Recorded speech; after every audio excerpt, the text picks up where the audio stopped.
10x your service design offering with Smaply. Take 20% off any order with This Is HCD 20 off. Let's superpower you and your design team's potential. Sign up at smaply.app. Enjoy the episode from your friends at Smaply, helping support This Is HCD podcast. So what can we do for people within leadership positions to become aware of the multicultural, the multi-diverse range of behaviors when it comes to the different communication styles? Yeah, you put that very, very well, because it is exactly that. It is showing up and playing to the biases of the leadership. And of course, many of those are unconscious and the leadership isn't aware that they have them. So it really all starts in self-awareness and Yeah. knowing yourself, knowing your biases, knowing your own culture so that you can better understand the differences in other cultures. And then having a very curious mindset where you Yeah. are constantly looking and trying to understand what are the differences here. Even though I truly believe underneath it all, we are very, very similar in our needs, our wants, our need to belong, our need to be acknowledged. Hello and welcome to another episode of This Is HCD. I'm delighted to have you with me for another cracking episode, this time for the wonderful Heather Hansen, author of the book Unmuted, a fantastic book for anyone practicing their craft within organisations who strive to improve their comprehension, their understanding and their better and more effective use of language. As many of you will probably know, my name is Jerry Scullion, and I'm a service designer based in Ireland, and I offer service design training, user experience design training, and also my visualization methods for Changemakers course on my website, and I offer this in-house for businesses too. So if you're an organisation looking for training, please get in touch with me. So let me tell you a little bit about Heather. Heather is based in Singapore, where they run the Global Speech Academy, an organisation focused on improving the quality of communication across departments and teams. Now, we chat in great detail about language bias. Heather comes from the US, and we speak about all that jargon that permeates the tech industry, such as ping me or circle back. Where does this come from? And not only what underpins it, but also the effect that this has on a day-to-day basis. It's exclusionary, and ultimately it's exclusive. Heather's awesome, so let's jump straight into it. Heather, great to have you in the show. For our listeners, maybe start off, tell us a little bit about yourself and where you are from. Thanks so much for having me, Jerry. I am originally from California. I was born and raised in a very small town in the very middle of the state. And as soon as I finished university, I got out of there and I moved to Denmark, where I spent 4 years before moving to Singapore. My background in education is in international studies, if you haven't guessed, with a focus in language and society. So I've always been very, very interested in how we are communicating using the English language across languages and cultures. And I've just always been very interested in language. I also have a bachelor's degree in German. I speak Danish fluently since I'm now married to a Dane and lived in Denmark for 8 years. And now we're raising 2 third culture kids here in Singapore, where I have a corporate training firm focusing on communication skills in multinational companies. So an American living in Denmark, now living in Singapore, what does the benefit of those 3 different perspectives give you in your career?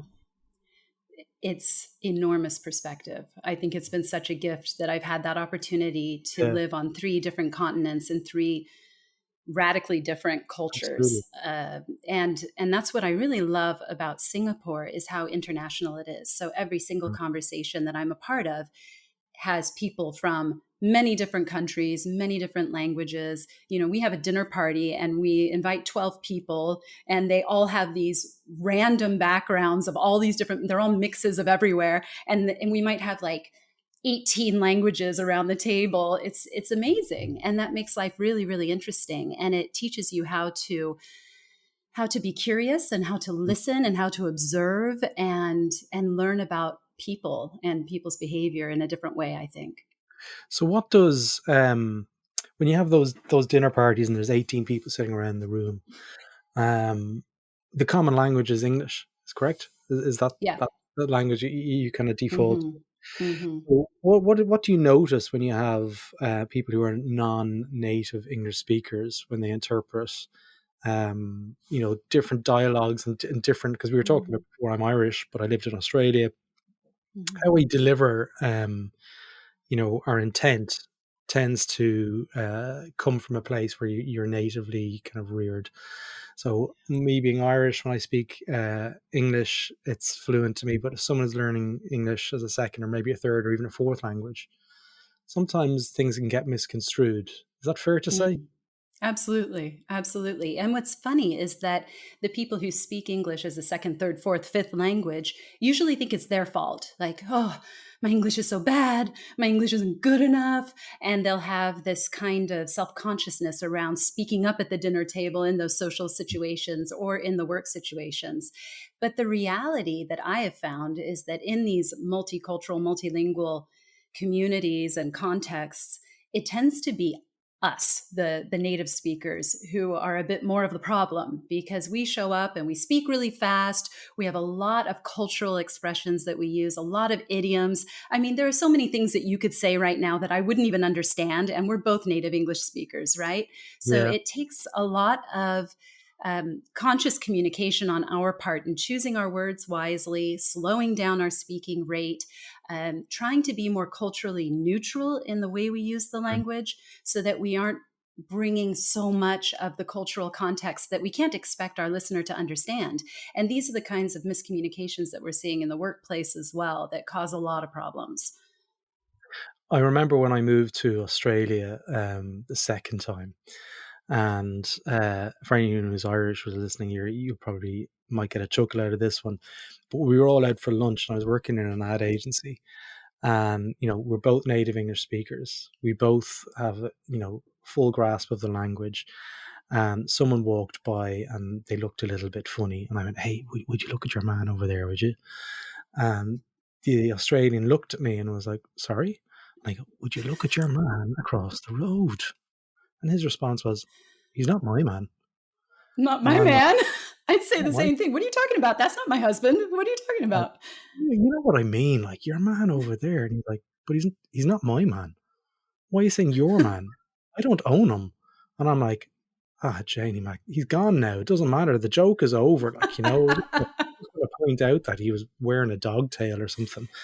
And I remember saying to myself when I went home, I was like, "Okay, I'm gonna have to radically change how I phrase things and, Mhm, react and respond." mhm, So the question to you is the conversations that we've had already, in the last half hour, I suppose, we've all already kind of become a little bit more familiar with ourselves. Okay, we kind of know how to deliver communication between the two of us. How do you find people have to alter their communication styles when they're working within organizations? What does that look like? mm. And what are the problems with this? Yeah, it's quite complex. So, first of all, I think it's important to point out that in the global economy, Mm, it is run and led by a lot of Western ideals. mm, So we see management, leadership, all the business books, leadership books, strategic leadership programs, sure. and courses that everyone goes on are very much based in the Western world. Absolutely. So, so these companies are running top down with very Western ideas, even when they aren't necessarily located in the Western world. Yeah. So, although we sit in Singapore, we are inundated with a lot of Western thinking, and there is a strong desire to communicate and work in a very Western style, even though that may not be natural for the individuals involved. Yeah. So, one of the big miscommunications problems that we see is this kind of East versus West, very direct versus more circular or cyclical style of communication, much more openness, loudness, talking for the sake of talking versus showing respect by staying silent. Yet the Western world of thinking saying, well, if you aren't speaking up, you must not have something to say. So you aren't really contributing and you aren't a strong contributor on the team. We have a lot of these kinds of misunderstandings simply based on the style and the way that people show up Mm, in a boardroom and misreading those signals. Not speaking up is a huge sign of respect if you're with someone who is a lot older or more senior or a boss or a leader, even if that leader has said a million times, just tell me what you think and say what you want to say and speak up. I'm open to anything. That can be really, really uncomfortable for people in other cultures. So the way that we look at communication is really driven by this Western ideal. Even when we talk about professional presence, we're looking at leadership markers that are very Western. So, do you speak Mm. up? Do you have a strong voice? Do you take up space? Do you? All of these kinds of markers are from a very Western perspective. So when you get into the global business world, things start to Mm. change, and we aren't always ready for that if we aren't aware of what's going on. So whenever we're talking about communication, we're just talking about verbal communication at the moment, okay? Mm. So some of the things that you mentioned there were non-verbal communications. One of the key aspects for successful communicators is the ability to listen. And what I'm hearing there is biases from the leaders are kind of coming to the front and expecting people to deliver based on their own set of biases. So Yeah, what can we do exactly. for people within leadership positions to become aware of the Mhm. multicultural, the multi diverse range of behaviors when it comes to the different communication styles? Yeah, you put that very, very well, because it is exactly that. It is showing up Mm. and playing to the biases of the leadership. And of course, many of those are unconscious, and the leadership isn't aware that they have them. So it really all starts in self-awareness and Yeah, knowing yourself, knowing your biases, knowing your own culture so that you can better understand the differences in other cultures, and then having a very curious mindset where you yeah, are looking, constantly looking and trying to understand what are the differences here. Even though I truly believe underneath it all, we are very, very similar in our needs, our wants, our need to belong, our need to be acknowledged. Yet we go about meeting those needs in very different ways. And that's where the leadership needs to be more understanding. And it does come back to exactly what you said around listening, really listening, not to solve the problem, not to fix the people, not to find a solution, but just simply to listen and understand. And I don't think we've ever been taught that, especially from a Western perspective.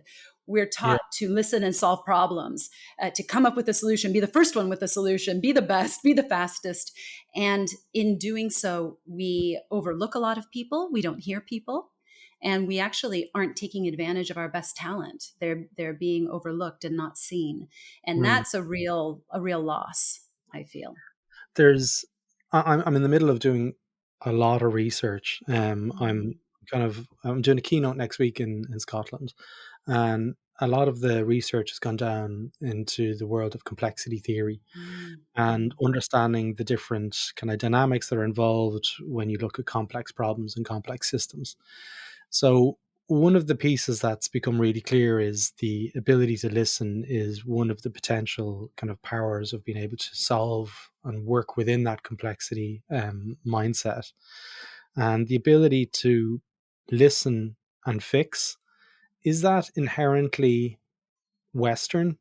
Is that something that you believe that we're taught from education or home or society? mm, Where does that come from? Because what's required to work in complex problems is the ability to remain open and mhm, nurture like a coach or a mentor.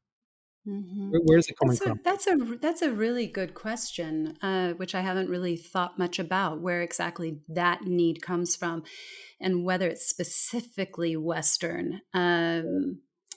It would strike me as being more Western, but that could be my own biases Mm, as well, because we are taught to find the solution. At the same time, if we look at a lot of the education systems out here in Singapore, for example, or China, it is also very solution focused. It is mm, perhaps even more so because they're trained really to listen and then ace the test. So it's all about finding the solution. And there okay. isn't a lot of speaking up in your class. There isn't a lot of discussion. Whereas in the West, we have a lot more of that from a very young age of voicing our opinions and having discussion and debate Mm, and really tossing ideas around. Whereas here, the educational system would not be raising them in that way. yeah. So that's a really interesting question and something I'd probably need to Think about consider it a a little bit more. little bit Yeah, more. yeah. Because one of the things, like for listeners of the podcast, they'll know I'm in the midst of creating a design school for children between the ages of 6 and 12 called the Makers and Doers School. And again, in research mode, I'm learning that children that are in the educational process at the moment are going to be faced with problems that are, absolutely more complex than we had as children. Working in complex systems, dealing with global warming and climate change, they need to build a resilience, and they need to be able to handle that level of complexity and being able to work together and problem solve, but not problem solve to solve the problem instantly, like we were talking about there. When you look to the future, and I know you have two kids yourself, what are the kind of skills that you're fostering at home and you'd like to see others foster in their children to become better communicators? Curiosity is number one. No, I So, want to stop on that one. Curiosity, because yeah. curiosity, I hate when I jump in the middle of someone saying that. What do you mean by curiosity? Because people will say, "Yeah, okay, we can use this as a sort of a general response." Tell me exactly what you mean by that. I would define it as being open minded. Mm, So it's being open to different ideas and learning about different things. So that is how I would personally define yeah, curiosity. Actually asking questions about the world around you. I was actually quite pleased. That was one of the best things that happened going back to Denmark, was that we were there for just 4.5 years when my kids were they were 3 and 5 when we moved there, and we stayed for 5 years, and then we came back to Singapore. And so they got some very early year education there. And so the oh, youngest was in one of the forest preschools, which I think really instilled in her this idea of curiosity. Every day they pile onto a bus, they go out to a forest, and they open the doors, and the kids run in every direction and climb up trees, fall off trees, swing, get dirty. I don't even know what they were doing. It was massive culture shock when we moved back. The first day I took my daughter home because we were almost in tears. It was freezing for us from Singapore, 7 degrees. And the kids were everywhere, and we thought they were crazy. And we thought, let's try again tomorrow. But she got used to it very quickly, and she loved it. And I think it gave her a certain level of confidence, self-confidence and independence. And also that it sparked that curiosity to go out and explore and to learn and try new things and give it a shot. I think that's at the base of really everything that we do. So yeah, having that open mind, especially in learning, I think is really important. It sounds like the school you're yeah, yeah, creating would be very much along those lines. absolutely. Uh, yeah, so that I think is a big one. Is that in Denmark? I know, like when you look at Finland, uh, Hmm. the kindergarten. The Yeah. kindergarten is like the garden is actually is where Hmm. it comes from. Is that what you were talking about there? Like the whole kind of the ability to go out and forage and explore and climb and really play. And I love that whole kind of mind. Is that what you were talking about there? Was that kindergarten? Yeah, in Denmark, it's called skobørnehave. So if you translate that, it's a forest children's garden. So it Yeah, that is what it is. It's our version of preschool. So it's what you would do before you go into a formal kindergarten class before first grade. yeah, So that's what it was. So the 3-year-old got to experience that. My older one did not. And I think actually, I mm, wish I had held her back and put her into that for 1 year just to have the experience, because I think the younger one got some real skills there that the older one missed out on. yeah. Fair enough. So Mhm. you wrote a book. You've written lots of books when I'm on your website, called Unmuted. Okay, so you were in Singapore when you wrote this, correct? Yes, yeah. You wrote it when That you was were. written here in Singapore during the beginning of the pandemic. I was writing that when we all went on to Zoom calls, and the only thing you heard at the beginning of every single call was "You're on mute." That sort of inspired the title, because I realized that long before all of our video calls, lots of people were on mute in their companies, in their families, even in their communities.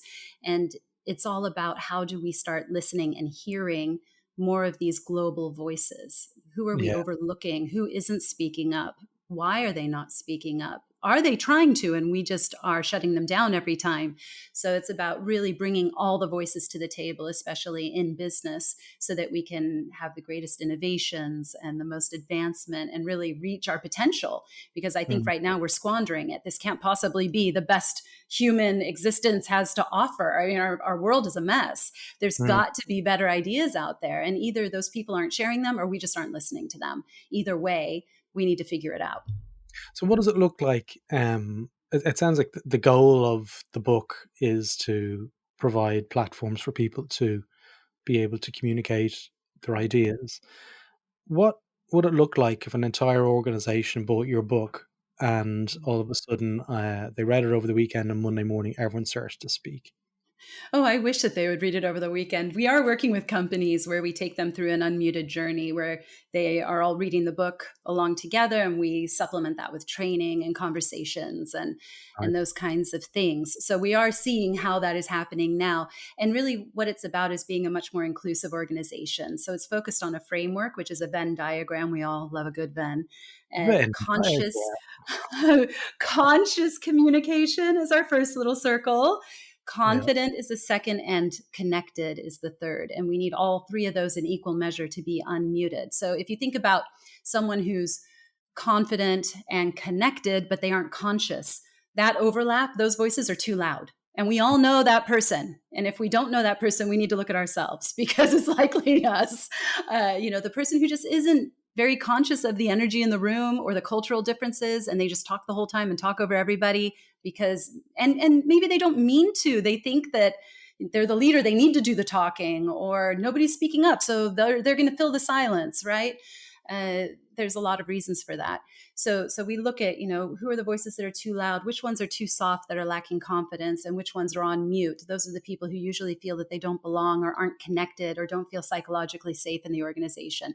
So the book is really taking a much more holistic view on communication than simply how to give a good presentation and how to show up on your Zoom call. And that was really the goal of the book. I notice on your website that you have lots of different types of training. So even down to the granular of email writing, all the way down through to online presentations and stuff. A question there about what would it look like if everyone starts to speak up? There's other skills there that I'm kind of trying to understand a little bit more around timing and respect. How do organizations manage this? Like, how do they, if you hire everyone who looks like me, with the same sort of personality and skill set in the background, I'm going to clash. Okay, I'm going to be clashing with variances of myself. I'm like, let me speak. I want to talk. Like I'm verbal, okay, and I'm expressive. Yeah. But how do you manage that? How do you manage it when you're within an organization where there's lots of communication, there's lots of noise? Yeah, it's constant. It's constant. Yeah. And most of it is multilingual, multicultural. The very, very first step, and it's the first chapter of the book, is who are you? So again, it's what we mentioned earlier. It's going back to that self-awareness piece. So we do a lot of different assessments and things to identify what are our communication styles. You are already well aware, you're talkative, you're expressive. There are some people who don't realize that they're as dominant as they really are, that they are as talkative, that they need to express themselves verbally and could be dominating meetings, for example. They aren't quite aware of that. So it all starts with that self-awareness and then the cultural elements of how the different cultures function and the different communication styles of the different cultures so that they can better understand each other and why they may be speaking up more or less or not at all. We also do an unmuted assessment to figure out, where in the diagram they sit or feel most comfortable. And then it's about really having a lot of conversations around breaking that down in the specific teams and groups so that they can start finding better ways to bridge the gaps and really start listening to each other. So we find that meetings have to slow down tremendously. We have to leave more space for silence. I mean, I speak 2 foreign languages, so I understand that sometimes it just takes that split second more to get the confidence to raise my hand and speak up. I'm a very different person in Danish than I am in English, for example. I'll never be the first to throw my hand up or speak in the front of the room. Whereas in English, you couldn't stop me if you tried. So I'm very much a loud voice in English. But in Danish, I become very soft. I turn down my volume, or I'll just stay on mute because I don't feel comfortable in the space, or because someone has made fun of my accent every time I open my mouth, or has to keep pointing out that I'm a foreigner, or whatever it might be. So it's really raising awareness about all of those issues. And then when we get into the space, finding ways and creating new agreements around how we are communicating with each other, both spoken and written, managing time zones, scheduling meetings at appropriate times. It's amazing how many American meetings are scheduled that are at 11 o'clock at night in Singapore, and no one has even thought about it. And then they say, no one in the Asia office turns on their cameras or speaks up. Well, they're in their pajamas trying to stay awake on the call. So there are some really, really simple no-brainer. You think, doesn't everyone know this? And yet it's never been discussed or brought up. So it's bringing a lot of those kinds of issues and concerns to light. So you mentioned there about doing an assessment, and you potentially like probably sitting in on some Zoom calls and sitting in meetings and stuff. When you look at where AI is going at the moment, I should get a jingle for every time someone mentions AI. Yeah, really. Is there potential there for someone like Zoom or even a Google to be able to do a dynamic analysis of who's being dominant, who's being negative, Mm-hmm. your kind of Yeah. your communication style, and how it's you've been graded at the end of your meeting, who was so anonymous grading.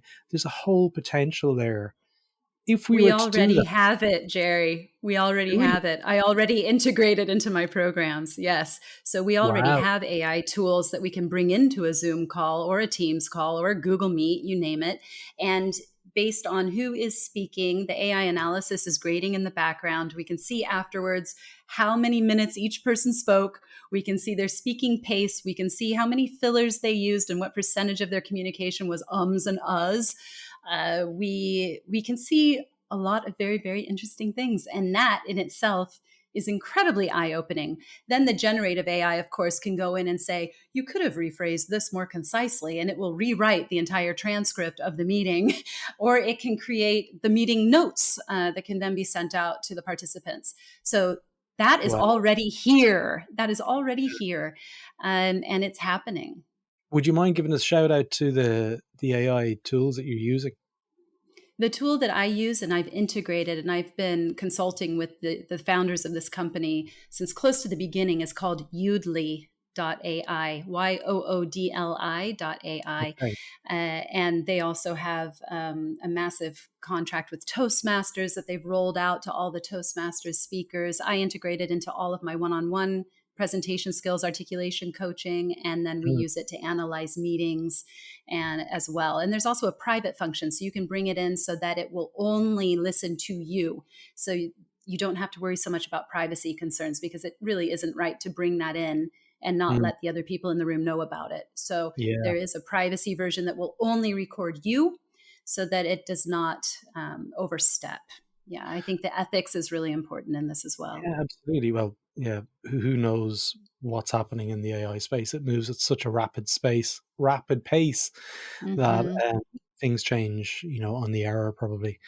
So with going back to Unmuted, okay, Yeah. when did you launch the book? About a year ago, was it? Yeah, about a year ago. It came out in the UK in March and the US in May last year. So people can get hold of the book. I know it's available everywhere on the internet. I had a Google at it this Oh, morning when I was yeah. having my Weetabix. So what does it look like? What problems did you see that might have been missed in the creation of this book based on the kind of the development in the AI space? So where are the bits that you wish you could go back a year ago and you might have added to the book? That's a great question. Very much. You're good at this. You've done this a few times. I've done Uh, one podcast before you. yeah, I think it might be even more pertinent with the next book I'm writing on accent bias, but where I see AI and generative AI making a huge difference now is in how people are able to express themselves, Yeah. especially in writing. Because this could break down a lot of the barriers around the self confidence issues that Mm. that speakers, international speakers of English, might have. If they're able to take an email they've written and throw it into AI and say, correct this for grammar mistakes. I mean, we already have this with things like Grammarly, but even just to get better written context, or to say, I want to write an email on this, and how would I phrase this in the most concise way? And it's written for them, error free, or so they think. Yeah. Then it could be a game changer in that sense. I think it's a scary game changer in a lot of ways. Yeah. Um, I think another way, though, would be more the translation and the instantaneous interpretation. I think that could make much of my research and what I talk and train on almost a moot point. Because what if we all could start just speaking our own languages all the time? That there was absolutely no need to learn a foreign language because there's instant translation in everything. We already have that. Microsoft has integrated that. You can be on a call and turn on the instant translation and you can watch the subtitles come up in your language. We already have a lot of this tech and it's being integrated in different ways.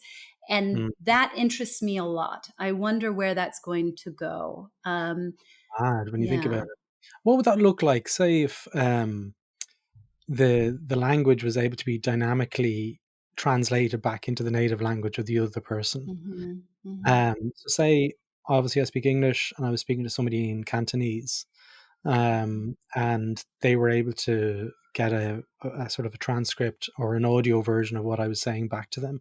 What are the potential areas of conflict that could happen just out of, we both had the same intent, we both wanted to get a positive outcome of it. What are the risks there, with the Yeah. two differences of the language, how the language is Yeah, I structured? think the biggest risks would come down to cultural style. Mm, What we read between the lines, and we would be missing that quite a bit in translation. So that I think would be the largest risk. At the same yeah, time, it could really level the playing field if suddenly the English speaker didn't have the power and control of the language and of the global economy. I yeah, don't think that English speakers realize how much privilege we have simply because we were born into English. We enter a room, we have the confidence of the language. We don't need to translate anything in our head. We can respond immediately with exactly the words we're thinking and feeling. Now, if someone speaking Cantonese could do the same while they're speaking Cantonese, well, now that English skill, mm, isn't as important as we all think it is. And it gives a new voice to everyone else, the great majority of people in the world. And that's what I find most interesting. But I think the risk there would definitely be what is lost in translation. We know Google Translate is not fantastic. It still is not fantastic. Please do not use that as your end all be all of communication across yeah, languages. It really isn't great, and it's because there's a lot of culture wrapped up in language. If the you were nuance. to Yeah, and if you were to word for word translate an idiom like not the sharpest tool in the shed and translate that, what meaning does that have to someone from China? I know. Uh, It's and there's so many like that. I worked, with many German people over the last number of years, and in Ireland, they're like, "Oh man, how was that working with German people?" That's what they say to me, and I'm like, "What are you talking about? All my German friends are hilarious, okay, right?" And like, there's this stereotype, this bias that everyone, right? Hmm. I'm like, and when I speak to the German people, they're always saying, "Oh, there's this really interesting German phrase, but it doesn't translate into English." You kind of have to understand it when they break it down for me. Yeah, they're not great jokes, I'll be honest with you, like, when they translate into English, but in German, they're very, very funny. Yeah. So, those nuances, it sounds like there's a lot of work to be done because those nuances Mhm. obviously change and they're adaptive quite Mhm. quickly in terms of social Yeah. situations, is that right? Yeah, and I'm usually telling native English speakers, especially, to remove all of these idioms from their speech. I mean, Americans are the worst, Yeah.